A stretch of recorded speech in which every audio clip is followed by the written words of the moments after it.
भाजपा के सांसद हैं, केंद्रीय मंत्री हैं कृष्णपाल गुर्जर।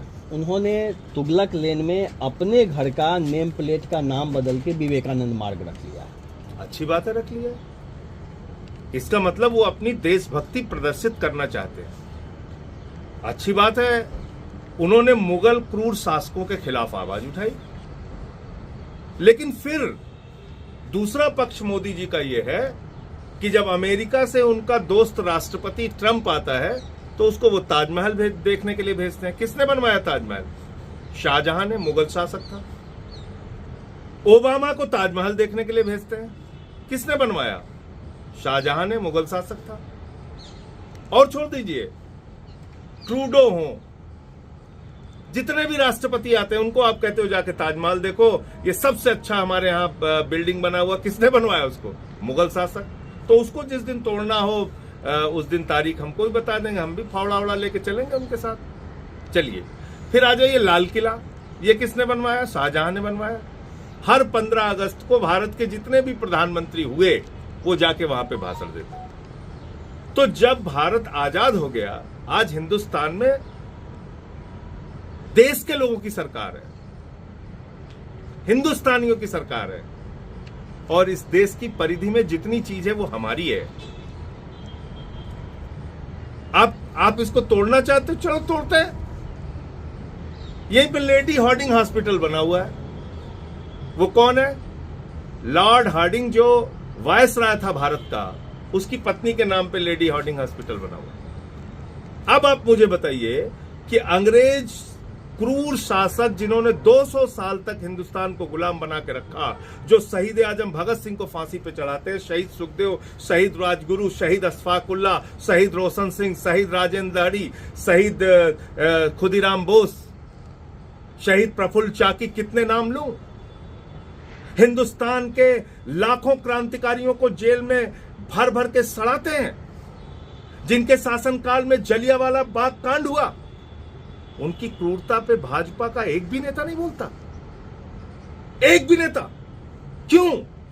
क्योंकि ये अंग्रेजों के दलाल थे, इनके पुरखे।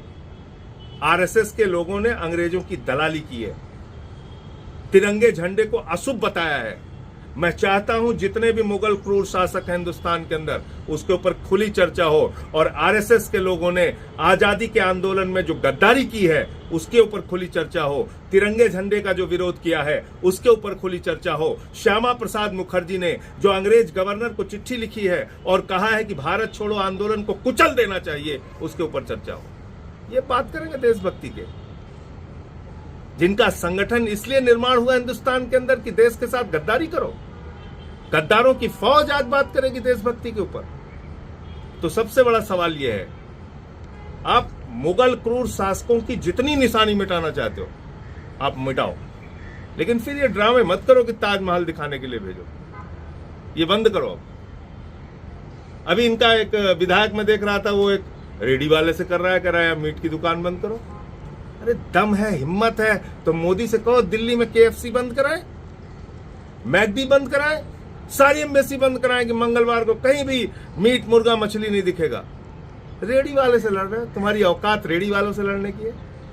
हिम्मत नहीं है KFC से लड़ने की, हिम्मत नहीं है एम्बेसीज में तुम मीट, मुर्गा, मछली बंद करा दो।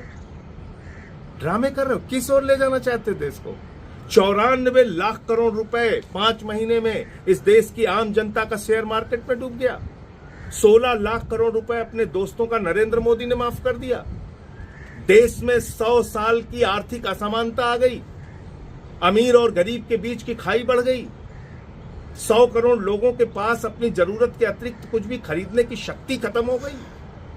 महंगाई आसमान पे पहुंच गई, टैक्स के बोझ के तले आम इंसान दबा जा रहा है।